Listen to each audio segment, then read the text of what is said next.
જંબુસર તાલુકાના દહેગામ ગામે જે ટ્રસ્ટમાં ગેરવહીવટી બાબત અમોએ ગાંધીનગર ખાતે વકફ બોર્ડમાં અરજી કરેલ અને વકફ બોર્ડમાંથી વકફ બોર્ડના ચેરમેનશ્રીએ તપાસ અધિકારી નિમણૂક કરેલ 10/4 તારીખે તપાસ અધિકારી વકફમાંથી આવેલ તોફિકભાઈ વોરા જેમને નિમણૂક કરેલ તે આવેલ અને તપાસ કરવા દહેગામમાં આવેલ, પણ દહેગામમાં જે સામેવાળા પક્ષ છે એ લોકોએ તપાસ થવા ન દીધી અને અરજદારો સાથે લડાઈ ઝઘડા પર ઉતરી આવ્યા અને તપાસ થવા ન દીધી.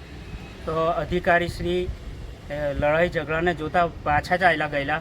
તો અમારી નાયબ કલેક્ટરશ્રીને, પ્રાંત અધિકારીશ્રીને એટલી અરજ કરવા આવેલા છે, આવેદનપત્ર આપવા આવેલા છે કે અમારી આ વકફ બોર્ડમાં જે ગેરરીતિ થયેલ છે એની ન્યાયિક તપાસ થવી જોઈએ અને અમને સંપૂર્ણ સાથ સહકાર મળે એટલા માટે અમે પ્રાંત અધિકારીશ્રીને આવેદનપત્ર આપેલું છે. મારું નામ ઇશાકભાઈ હસન અમીર દુલા, હું દહેગામ ગામનો રહેવાસી છું. અમે આવેદનપત્ર આપવા માટે આવેલા છે. ગાંધીનગર વકફ બોર્ડમાં 3 તારીખો પડે છે. 2 તારીખ પર એ લોકો હાજર નથી થયા. 1 તારીખમાં અમે એ આવ્યા. ત્યાર પછી ટ્રાફિક બોરા દહેગામ તપાસ માટે આવેલા, બધા દસ્તાવેજો ભેગા કરવા માટે. એ લોકોને પાસે કોઈ પુરાવા નથી, એટલા લીધે આ લોકોએ અમારી સાથે માથાકૂટ કરી અને આ બંધ કરાવી દીધો ઝઘડો. હજુ અમને મારી નાખવાની ધમકી આ લોકો પાછી આપે છે, મારી નાખવાની ધમકી આપે છે. બીજું 224, 242, 840 ને 217 આ 4 ટ્રસ્ટ છે. એમાં 2 વર્ષમાં 50 લાખની ચોરી છે. વકફ બોર્ડને મતલબ કે આ લોકોએ વકફ બોર્ડને બી ગેરમાર્ગે દોર્યું છે.